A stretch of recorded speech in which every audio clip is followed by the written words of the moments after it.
ho, the world's finest show. The world's finest show, ho ho, it's the world's finest show. Welcome back to the world's finest show. I'm Kyle Hudson. And I'm Ray Gordon. And today I'm super excited. We're joined by the hosts of our sister show, Emilie Villaverde and Zach Ng, hosts of the Situasian Room. How are you guys? Hey guys, it's good to be here. Doing great. Excited to be here. Now, we've talked about Zach before because he used to actually be an intern for us way back when. But they've been doing this new show about Asian culture, and it's been really awesome. I've been helping them edit it. They've got, 7 episodes out right now. Mm-hmm. So make sure you go check them out. They are also on KeystoneDigital.tv. But, we talk about pop culture on here. We talk about anime sometimes. Ray is a big fan of anime. And because you guys talk about, let's just be honest, your show is a little bit more serious than ours, I thought it'd be interesting to bring you guys on and talk to you about, specifically Eastern pop culture and cultural appropriation, because it's a topic we've talked about on our show before. And I will be fully honest, Ray is far more knowledgeable on anime than I am. But I'm learning. As I was talking about earlier today, I just watched Death Note, which was like, oh my God, amazing. So the two of you, one of the big questions, you guys talk about in your show is like how people are constantly asking, like, where are you from? And I would imagine the anime question gets tossed in there pretty often too. I know Emilie is an anime fan. Zach is not. So what is your reaction to Americans, almost like certain subcultures' obsession with anime and Eastern culture? For me, I think it's really cool that people will try and learn more about another culture through media and the different arts that they show. So anime, yeah, it is a specific type of art, I consider.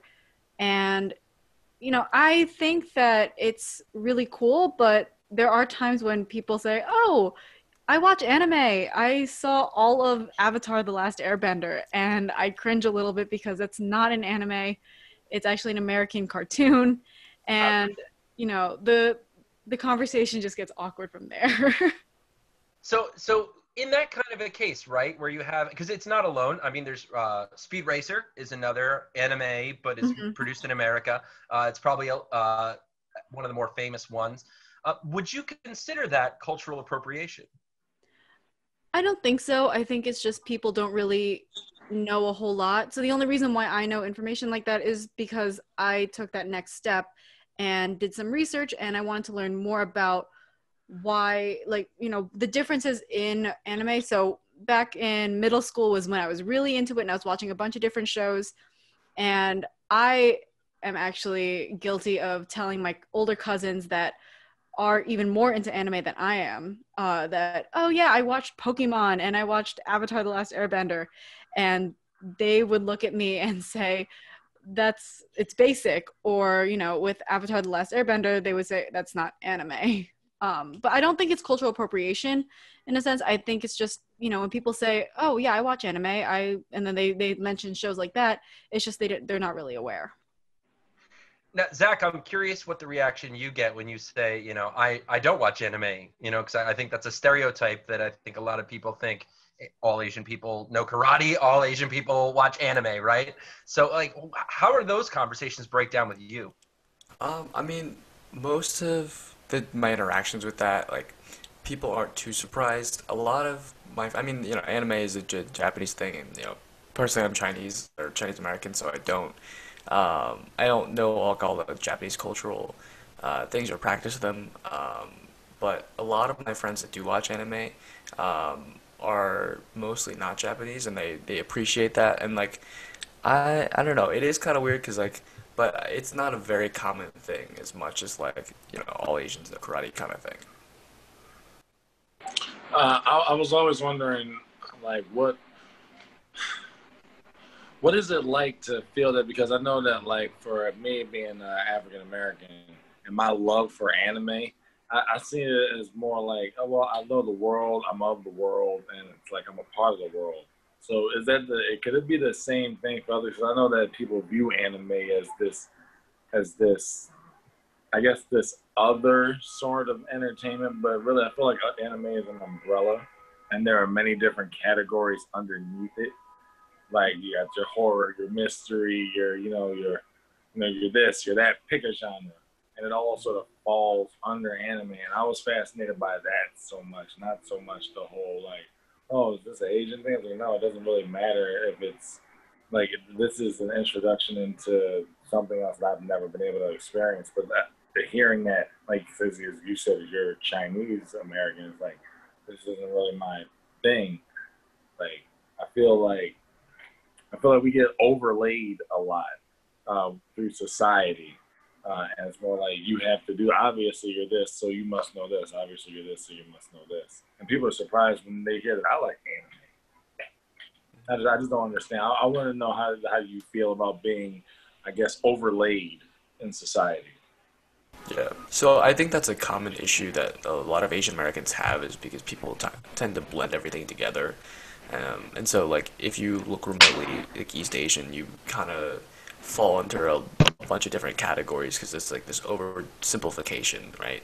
And it's a big generalization that like all Asians are Chinese at least, and so it's a weird thing because it's like, especially with like coronavirus stuff, like everyone assumes that like every Asian is Chinese, although like statistically Chinese is probably the biggest, but like, I think it's like 20% now. But that doesn't matter. But I mean, the reason I bring that up, that I was like Chinese American, it wasn't like I never grew up with it in that sense, or wasn't ever introduced in like a family like setting or like a Chinese community setting kind of thing. And I feel like a lot of people that do like anime, I don't know, it's introduced some other way, and usually like, through the internet, which is like a great thing that we have because there's so many different types of content. But yeah, I don't know if that answers your question. No, it does. I wanted to ask Emilie, what genre of anime do you like is more aligned with you? You say you're an anime fan. Like, what kind of anime? So, and it definitely varies. I like what you said about how you see anime as more of an umbrella, because that's true. Yes, it did stem from Japanese culture, but if you look at anime now, so if you go on different websites that show different anime shows and you look at the filters, it's not just Japanese anime. And that shocked me. I was looking at it last week because one of my friends and I are actually getting ready to rewatch one of the animes, Attack on Titan. And when I was looking for that show, I looked through the filters, and there are actually different cultures taking anime and putting their own twist on it. So there's like Chinese anime, Japanese anime, Korean. It's a whole melting pot. But, for me growing up, I pretty much just watched whatever my cousins threw at me. So I watched Attack on Titan, and that's, action-packed, gory. It's like apocalyptic settings. And I also watch Sword Art Online, but I also am guilty of watching Slice of Life, which are all the cute like animal animes, and that was what I watched growing up, because it reminded me of Pokemon, and I watched Pokemon growing up and I loved it. We all watched Pokemon growing up. Maybe not Zach, but I think the rest of us all watched Pokemon growing up. Saturday mornings, waking up early just so that you can catch Pokemon on Cartoon Network was definitely a staple in my house. There was an anime that used to come on when I was in my, I guess, middle school, high school time. It was called Hamtaro. And yes. It was the cutest thing. I was like, why do I like this so much? They're just eating and running away and getting into misfit mayhem, and this is adorable. And then I think that's when it showed me that it wasn't just action. Like, you can like the action, and the action is great. I can put you onto a lot of things, but it's more like the emotion, and it's more like the viewpoint that wants to be shared. That wants to be shared. I want to say so much so that the artist and the director are more like captains of the ship, but they don't control everything. And I feel that that's important. And like an anime is like an evolution of art. And that's the great thing about it. I mean, one of the things that I just kind of popped in my head as you were talking, Emily, was it almost reminds me of like rap music. How like it was created one place and then like got exported to other countries and they kind of made it their own. And I don't think anyone would accuse a Chinese rapper of cultural appropriation, right? Because they're just taking and again, rap has many subgenres as well, right? Just like anime does. It's an overarching art form. I mean, I was talking, I said that I just watched Death Note. And I think one of the things that really struck me about it was just radically different from any other anime I'd ever seen, where, you know, it's all about getting over 9,000 and, you know, all these crazy fantasy elements. And while there was, you know, there is fantasy elements in Death Note, it was very grounded. It was almost like a crime procedural. And and there was like no real fighting, right? It's all about intellect and like this cat and mouse. And it was just so refreshing. And one of the things that I thought in the very few animes that I have seen, I find that as a Westerner, I've learned a lot about East Asian culture through not just anime, but video games as well. I feel like we have probably more connection to, you know, Eastern media than any other kind of foreign media in American, or especially as American youth, between, you know, the Pokemon invasion in the 90s and, you know, all of this stuff that's been coming out, like in the video games that are produced over in East Asia. Like, I feel like there's a really unique cultural exchange that goes on between us and our art, which, I don't know, I think anime, and you see that in Avatar, in Speed Racer, and then on the flip side, when they take like a simple noodle story. Have you heard of that? No, So I haven't. it's a Chinese film that is a remake of the Coen brothers' Blood Simple, which, if you've ever seen Blood Simple, it is like another one of those things that really, it's hard to define what kind of a movie it is. It's like horror, crime drama, all this kind of stuff. And then a Chinese director saw that American movie and then made a Chinese version of it. And in reverse, Departed. The Departed, a lot of people don't realize The Departed was actually based on a Japanese movie, or maybe it was Korean, called Internal Affairs. And we do a lot of this where we're remaking each other's content in different things. There's even actually an American version of Death Note. Heard it's not very good. But that kind of brings me to, I think, probably one of the most well-known, if not influential, cross-pollinated works, and that would be Karate Kid. There's a clear influence of Eastern culture, yet it's written entirely by Americans. It's from an American point of view. And it's interesting because I rewatched it recently because Cobra Kai's on Netflix. It's another thing we talk about on the show a lot. And I definitely, since working with you guys on your show, I look at Karate Kid differently. And I was curious what you thought. I'm talking about the original Karate Kid, not Jaden Smith. Although that's an interesting thing too, because as Zach brought up, karate is a Japanese art form. Kung Fu is a Chinese art form. So it's kind of weird that they did that mixture of Karate Kid in China. But let's just stick to the Ralph Macchio version for simplicity's sake. Have you both seen Karate Kid? Yes. Yeah. So as an Asian American, did you feel like it was demeaning your culture? Or did you, I mean, again, he's Japanese, not Chinese, or Filipino, but like, how do you feel about Karate Kid? Emily, do you want to start? It's definitely weird because when I watched it when I was younger, I didn't really think much about, you know, the film in terms of cultural appropriation. I just thought this was a really good film. It had really good lessons to learn. And, you know, I watched it with my dad, and you didn't think about that in the beginning, but now with everything that's going on with anti-Asian racism due to like the COVID-19 pandemic and just everything that's been growing in recent years, it's crazy to think that people are, you know, going back to films like Karate Kid and trying to, like, you know, noticing the just like little things. I mean, I don't really, maybe Zach has more of an opinion because it really didn't have any effect on me because I guess I'm not Chinese. But as an Asian American, I think initially my first thought was it's cool that they're showing in the film industry, just different aspects of different cultures. That was just my overall thought. So I would say that the Karate Kid, the original movie, is 1984, Something like that, yeah. something Something like like that. that. I think that it was ultimately a very good thing, and it was a big step for like Asian American representation in media. Although like there are a handful of criticisms that like I'm not gonna dismiss, that are legitimate, like the Yeah. overplaying of like Pat Morita's accent, and things like that. But and like the catching a fly with chopsticks, that like kind of like exoticized like that's all bad. But like to understand, I think Pat like the role of Mr. Miyagi in the Karate Kid is like I don't think that any other Asian character in American media had that much depth, for any other like up to Mhm. that point in the 1980s, and it's an opening with its flaws, it still opens the door for more Asian characters with different depth.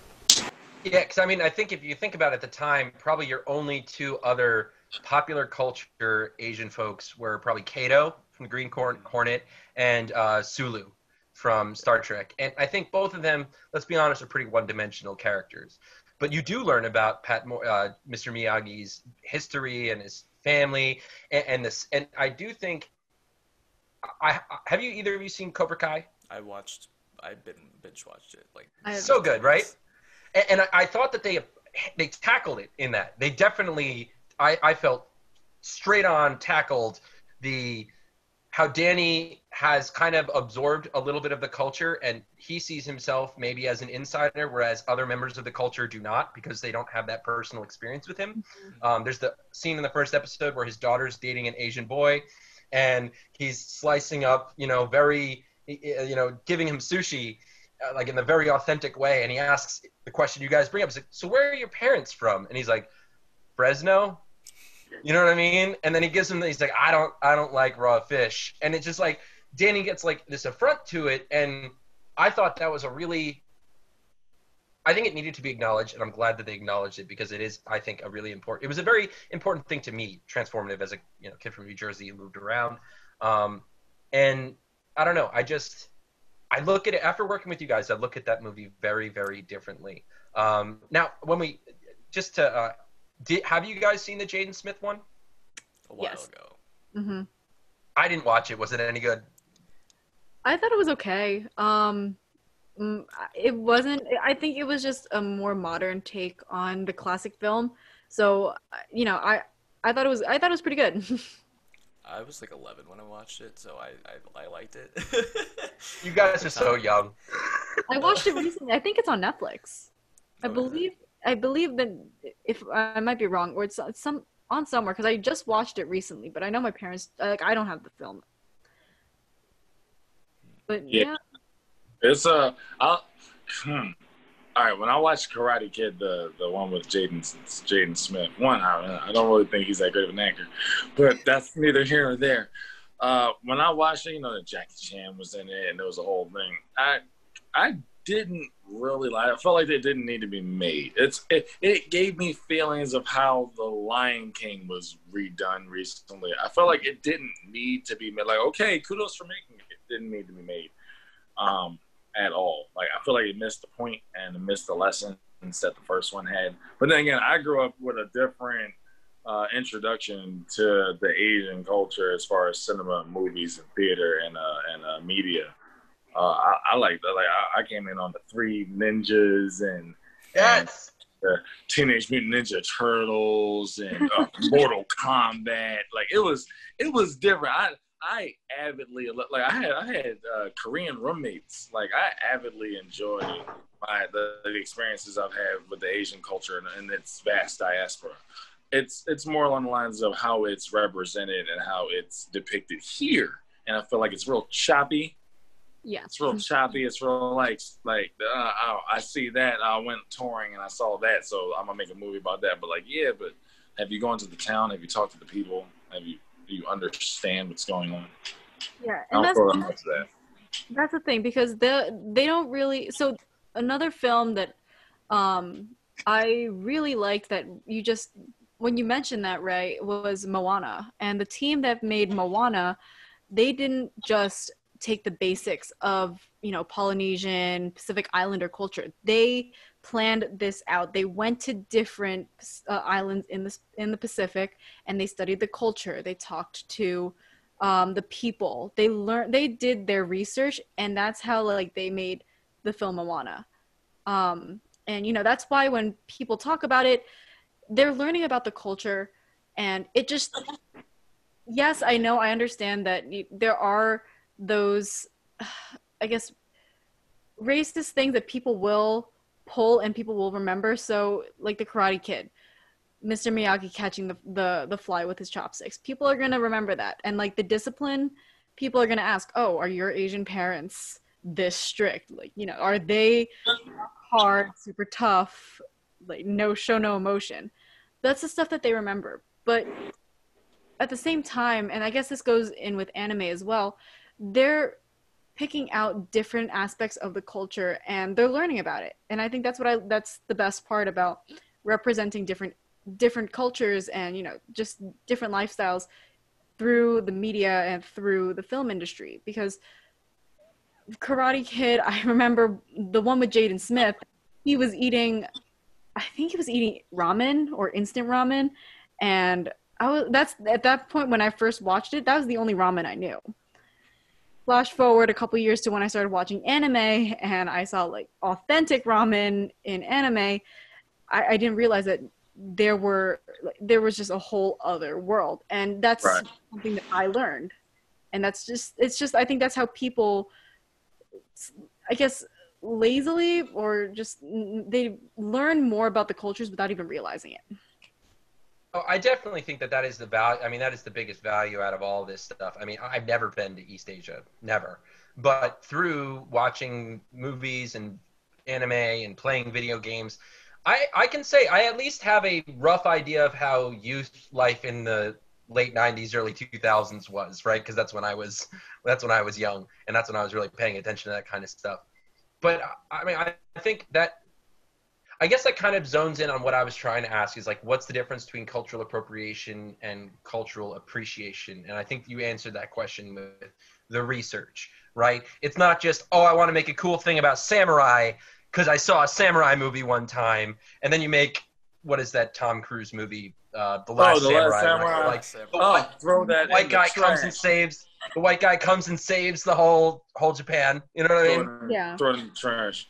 There are films like that, but then if you look for, like now, if you go onto Netflix, there are films that show the different parts of Asian culture. So a Netflix original, I don't know if you guys have seen it. It's called Always Be My Maybe with Randall Park and Ali Wong. That's very good. And they show Korean. I think I did see that. Oh my! It was like he was working. And he came to her house with his dad. Yeah, like, he works yeah, like he's like an HVAC worker. And that, see, the difference between stereotypical Asian films, action-packed, karate, kung fu.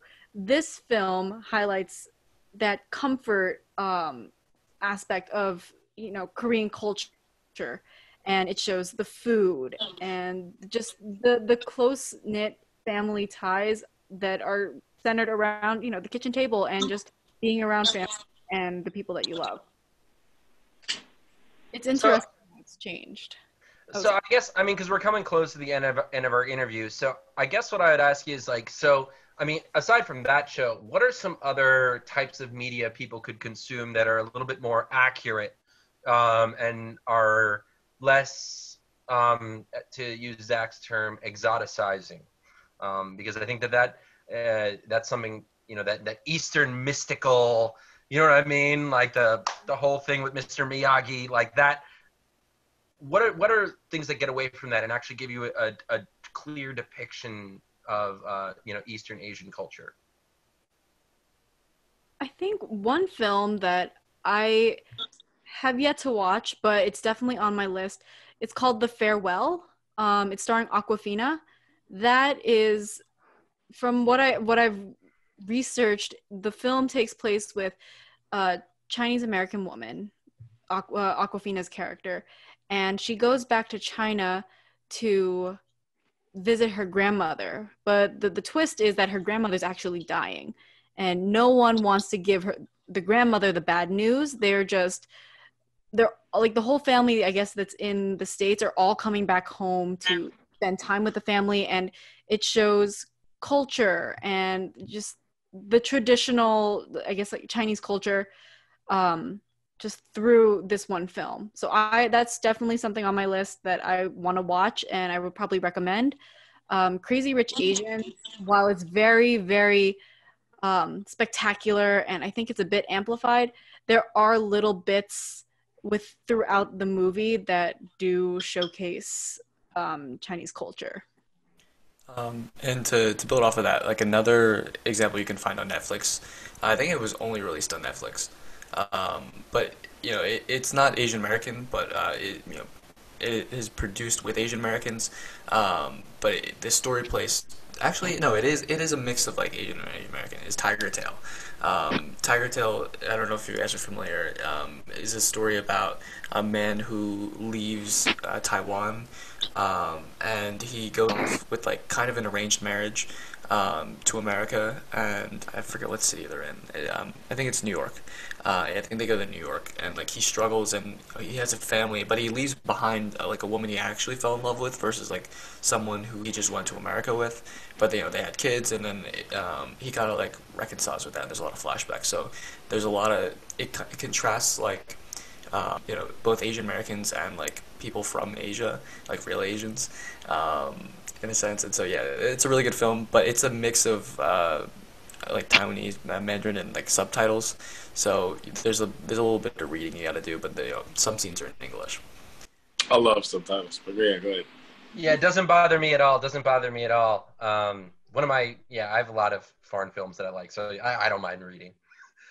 So real quick though, before we go, why don't you tell them what your show's about, tell them how they can find you guys tell them how they can find out about you guys. So Zach and I are the hosts of the Situasian Room. That's a little play on word. It's Situ and then the word Asian. It's pretty much just our journey through Asian America. So we answer the big questions like, where are you, quote unquote, really from? We talk about hard-hitting topics in the Asian American community and food and all that stuff. Yeah, there's so much we don't know about Asian America and race, and so we're trying to explore that. There's issues that are very rarely talked about, and so we explore those things. We interview awesome people to talk about them and talk about the Asian American experience, identity, all that. You can follow us on Instagram at the Situasian Room. Twitter is Situasian_room. We're on Facebook too. Check out our website, situasianroom.com. Tell your friends. But guys, thank you so much. Thank you for coming on today, and it's a pleasure working with you guys. You guys are great, and I highly encourage anyone out there, even if you're not Asian, like I watch it. I mean, I watch every episode, obviously, because I edit it. But I have learned so much from you guys, and I just think that you guys have a lot of great insights and a lot of great guests. So if you're a fan of our show, and you're looking for something a little bit more serious, make sure you check out the Situasian Room, and you can find out them, us, and all of the other shows on KeystoneDigital.tv. So thank you so much, guys. A pleasure, Emilie and Zach. A pleasure. Thank you so much for having us. Thank you. All right, so I guess that brings us to the end of the show. So I want to thank you, the listener, for tuning in. We do it all for you. The show's been made possible by electricity and brought to you by light. So that's it. Have fun. Try to be safe out there, as safe as you can. And I know, right? And socially distanced. And until next week, Keep geek.